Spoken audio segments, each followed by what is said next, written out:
এই সম্পত্তির মালিক আজকে জিহাদিরা দখল করে নিয়েছে। গ্রামে গ্রামে হিন্দুদের 10খানি 15খানি 20খানি জমি এক রাত্রের মধ্যে দখল তারা নিয়ে নিয়েছে। তারা নিজের জীবন বাঁচিয়ে অন্যত্র পালিয়ে বেড়াচ্ছে রিফিউজি মতো। আপনি এখান থেকে বাড়ি যাবেন, সুন্দর বিছানায় ঘুমাবেন, রাত্রে ভালো মন্দ খাবেন, পরের দিন সুস্থভাবে নিজের জীবন যাপন করবেন।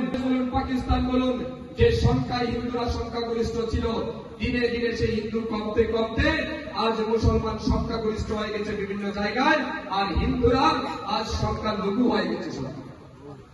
কেন আমি এই ঘটনাটা বলছি?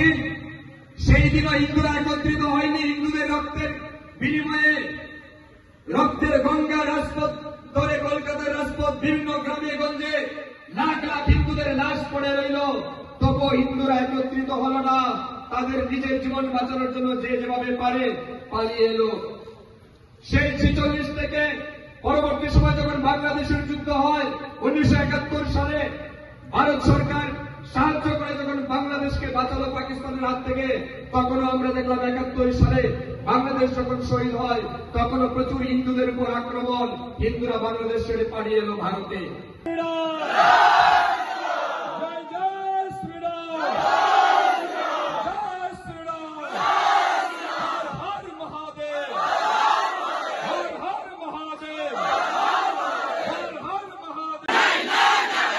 বাংলাদেশে হিন্দু হত্যা মেনে নেওয়া যায় না।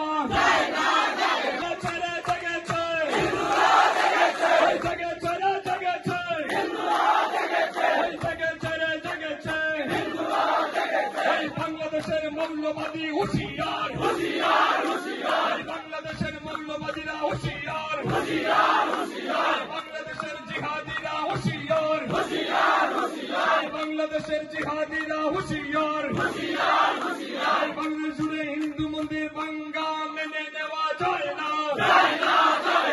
বাংলাদেশ জুড়ে হিন্দুদের মূলে ঐক্য চাই, বিভেদ মূলে ঐক্য চাই, বিভেদ মূলে ঐক্য চাই, বিভেদ মূলে ঐক্য চাই।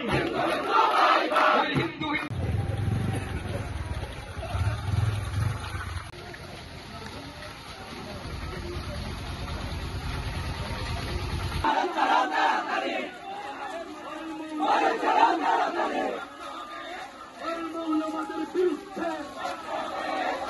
মৌলবাদের বিরুদ্ধে জয় শ্রীরাম, জয় শ্রীরাম, জয় শ্রীরাম। এক ही नारा एक ही नाम, एक ही नारा एक ही नाम। বাংলাদেশ হিন্দুদের রক্ত, হিন্দুদের রক্ত, হিন্দু মানব চক্র জয়, হিন্দুদের রক্ত,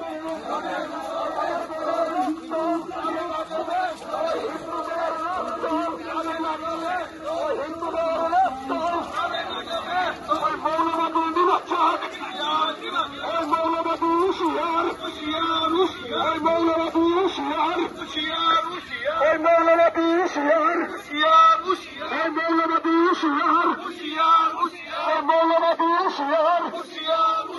হিন্দুদের রক্ত, হিন্দুদের রক্ত,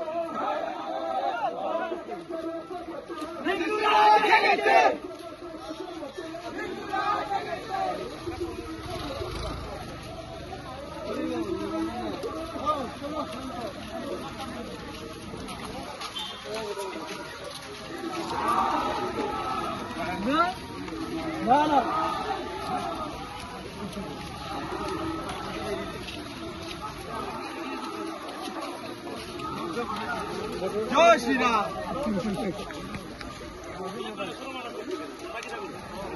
এখানে যখন তারা না এখানে বা